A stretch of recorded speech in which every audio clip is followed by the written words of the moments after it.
Today's podcast is sponsored by the Barlow Brain and Body Institute, helping doctors learn functional neurology without all the complicated stuff. If you're looking to add brain-based therapies to your practice, you'll want to check out barlowbrainandbody.com for upcoming training programs, resources, and more. Again, that's barlowbrainandbody.com.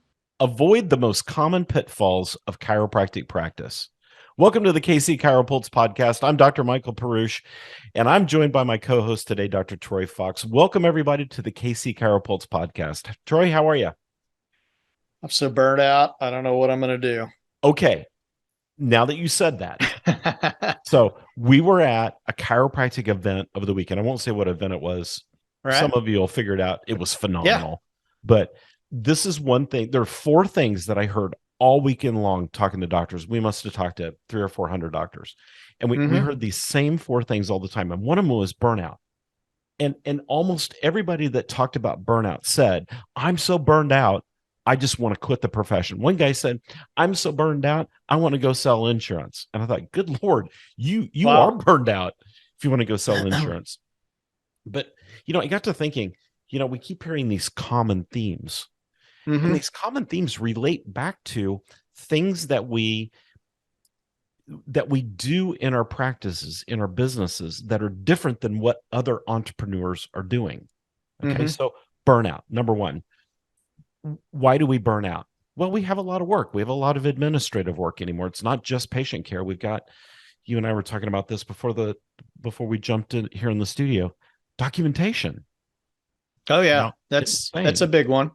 The other one that I see that happens a lot is what I call the hamster on the wheel.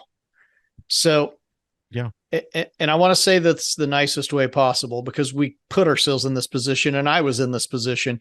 You become a one-trick pony. So so when you're first starting to practice, you're doing the exam, you're doing x-rays, you're going in, you're adjusting the patient, you're taking them back, putting them on therapy, and hopefully you're not trying to collect, because I would not be good at that. I will say there've been a couple times when I've been by myself, and all I have to do is literally hit pay on the credit card button on my screen. And I'll get home and my wife will say, sorry, I got a hair floating in front of me. I'll get home and my wife will say, why didn't you charge that patient? Oh, I forgot to hit the pay button. That's the one thing I always forget as a chiropractor. But so you had a lot of diversity in your day when you first started. So as a hamster on a wheel, what happens is your practice becomes successful. You become successful. Life is getting good. And guess what you're doing now? You're doing exams, and maybe not all of it, because you may have staff that comes in and maybe takes some blood pressure. Maybe they're taking, temperature, height, weight, whatever. They're doing some things for you. Right. So you're doing a little bit of an exam and you're doing a lot of adjusting, and you start to feel like a hamster on a wheel because you never leave that adjusting room. Yeah. And that is part of the burnout, is massive success. And so here's a strategy to help with that. Okay. Everybody write this down. Here's a strategy to help with that. Get off the mouse wheel once in a while. Whether it's, joining some organization, giving back in the community, coaching a little league team. I know in my practice, that was one of the things that I did to get off the mouse wheel. I coached little league soccer. It was a blast. And it forced me, I had a schedule to keep. It forced me to get out of the office, get some fresh air, run around with some little kids, one of which was my daughter and Marissa's daughter. And, we just had a blast doing this. So you've got to protect yourself a little bit, because that mouse wheel, when you just spin on that thing all day long, it will take you under eventually, and burnout will ensue. And I think one of the reasons why we get stuck on the mouse wheel is we feel like if we're not treating a patient, we're not making money, which is somewhat true. However, if your practice is put together correctly and your fees are set up correctly, you don't have to see patients 24/7 to have a great life. Right. So my strategy there is pull yourself off the mouse wheel and find things to catch your attention in other ways, whether it's kids or church or volunteering in the community, reading books, joining a mastermind, something. hunting, whatever you like to do it. Let me throw something in here too. So was that why they used to call you the Pele of Missouri? You'd have to be a little bit older to know who Pele is, but all right. So if you're younger, you're going, who in the world is Pele? He was a really great soccer player. But anyway, so Dr. Perush was the Pele of Missouri. Here's the other thing that I add in here. And some of us need to do this for a couple of reasons. Here's my philosophy. My philosophy is diversify, but don't buy every little gimmick that you see out there in the chiropractic world day one and try to implement it all. But it's always good to stretch yourself and learn new things. Maybe it's nutrition. Maybe it's rehab. Maybe it's needling or acupuncture. Stretching ourselves out and diversifying what we do does two things. Number one, it pulls us off the mouse wheel a little bit. Well, doc, I'm already so busy doing adjustments. Okay. So sit down and strategize with your staff how you can figure out, once I do this, can I spread this out? Is it hiring another doctor? Is it changing your hours a little bit? Maybe it's reducing the number of overall patients you see and increasing your fees to a level that is maybe more equitable for you. But here's what I like about it as well. I know I look like I'm 26 years old. Yes, I said it. But I'm really 56 years old. I have to be cognizant of the fact that there may come a day when I can't see as many patients a day, physically hands-on, dragging them around the table. I do a lot of diversified adjusting. It's a physical game, right? Right. I may not be able to do that every day, but you know what?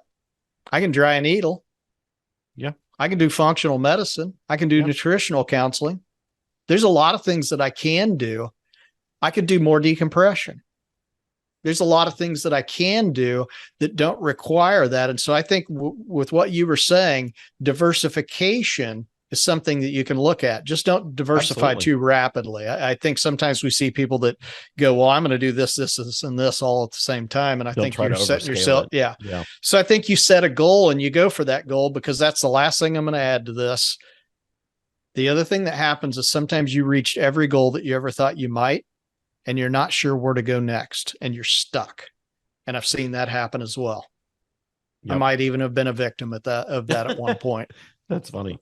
That's good. So those are good strategies to help manage burnout. Mm-hmm. Here's the second thing I heard all weekend. I'm so sick and tired of insurance. I wish I could figure out how to go cash. To which my comment is, let's figure it out. We have taken so many doctors from insurance to cash. We did it in my practice. You did it in your practice. Yep. It's not as difficult as you think. You just have to create a great strategy that fits your practice. And I'm telling you, there's no one size fits all for going cash, but find somebody that you can work with that can help you make that happen. Because here's the thing. Part of the problem with being heavy insurance based is you have no control over your fees. Right. You can raise your fees all day long on your 99203 exam code, but the insurance company's only going to pay you so much. Your control is in cash. And yes, you can go cash. So that's a strategy to help overcome the common pitfall of feeling like you can't go cash, knowing that you can. There is a light at the end of the tunnel. And if you don't want to do the heavy lifting, let us help you with that. Absolutely. Because quite frankly, we've done this enough times that I've got a consulting group I'm working with out of New York on a project I'm doing right now. And they're doing all the heavy lifting for me. And you know what? It's so freeing. I just answer a few questions. They go, oh yeah, doc, no problem. We got you covered. We'll take care of this. So when it comes to going cash, let somebody else do the heavy lifting if you don't have a roadmap in front of you, because we can help you develop the roadmap. Like Dr. Perush said, it's not one size fits all. Every practice is a little bit different how we get there, but there are some basic building blocks that we use. So I agree. I think being on the insurance wheel I think it's terrifying. Number one, because there's this constant threat of audits. Are your notes good enough? Did you do this? Did you dot the I? Did you put in your notes that you applied that ice pack to that patient in office? Is it possible that you charged us for ice and they did it at home? Yep. Come on now. Right. There's always that terrifying conclusion. Yeah. So if dealing with insurance is not something you want to do anymore, or if it's your pitfall, know that there is a way, there is a method to be able to get out of that and go cash. Okay, so I'm going to keep us moving here. Here's another one. Heard this one a lot. My practice is a complete insurance mess. We have no idea what we're doing. My office manager left. She was so frustrated with it. And I don't even know where to start. Yeah. Okay. Here's the strategy. Find a starting point. Again, I'm going to go back to what we just said about going cash. Find somebody that can help you find that starting point and help you create actionable steps that you can take in your practice to get it cleaned up. It's not that hard. You just need somebody to help you unwind the process. Heavy lifting. Talk about heavy lifting. Have somebody help you with that heavy lifting. What's called paralysis by analysis, folks. We've all done it. We see a big heap of stuff in front of us. We don't know what to do. And then we think, I'm a procrastinator because I didn't jump in the middle of that. Right. No, you just don't know where to start. Sometimes you just need somebody to say, go here, go there, and then you get to work. So I don't think most of us are procrastinators when it comes to that. But I do think sometimes it takes somebody to give you a little nudge and tell you where to go first, because I've been there, man. I hate that big pile of stuff. And it's like, and then when you get near the end and you're fixing it, you get near the end and you look back and you look forward and you go, wow, this is kind of cool. I did all this myself. But sometimes you just need somebody to push you down the right path to start. Yeah. And give you the right starting point and the right ending point. Which we're not afraid to do that. I will tell you that sometimes you're not going to like what we have to say, because sometimes we're going to tell you, if you're not compliant, are you following your compliance manual? Are you following this? Are you doing that? Sometimes we're going to open up a couple wounds when we work with you, but they're wounds that need to be opened because you need to heal those. And so sometimes the importance is getting you in a position to where when you're free and clear of whatever problem you've got right now, you really are free and clear. You don't have a bunch of skeletons in the closet. Right. And don't do anything just crazy. Don't try to make up your own rules and your own path on this. Let somebody help you that has been through this before and has proven experience.